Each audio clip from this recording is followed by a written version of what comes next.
To see my child walk through that gate and to hold him in my arms once again on this side, that was a beautiful feeling. Imagine spending 25 years as a mother unable to hug your child. The years pass and you know that he's spending his life sleeping in a cell for a crime he didn't commit.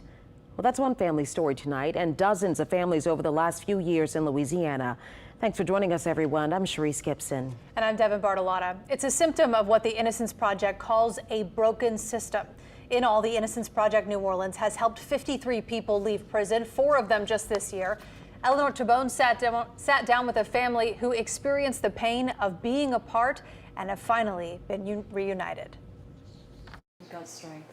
I was a working man, I was taking care of my family, and all of a sudden just things went wrong in my life and it just took my life away from me. For 25 years, Cedric Dent was held behind bars at one of America's toughest prisons. I got locked up when I was 23, I'm 47 now, you know, it took all my good years from me for something I didn't do.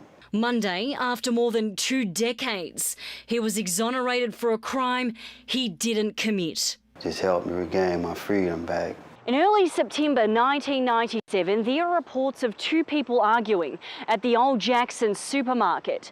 It's then reported they came here to the intersection of St. Thomas and Josephine Street. It's then reported one of those people was shot. On the other side of town, across the Mississippi River, Cedric Dent was seeing the movie Hoodlum at the old Belle Promenade 14 cinema. 11 days after the shooting, he was arrested and charged with murder. Nobody ever went to the theater to try to see if there would be a way to corroborate that. Meredith Angelson, an attorney with the Innocence Project New Orleans, says the case was built on rumours. There were systemic failures at every stage here. I think the police did not do their job. She says the one and only witness in the case picked Cedric in a lineup, but the description he gave police looked nothing like him. His mother, Earlene Brooks Colbert, grieving not the loss of her son, but the loss of his freedom. When I reached out and hugged my child, boy, you can't buy that. The criminal justice system failing this family, not only once, but twice. My brother, Elvis, who was wrongfully incarcerated for almost 43 years. Elvis Brooks was charged with first-degree murder and armed robbery. He was sentenced to life in prison. He was released 3 years ago. It was a double blow. Very, very, very hard.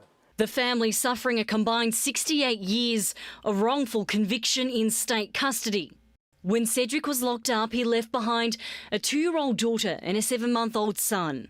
Now, he has a grandchild. Failure's not an option. You know, I never gave up. You know, I knew one day I was going to be released from prison. Eleanor Tabone, Eyewitness News.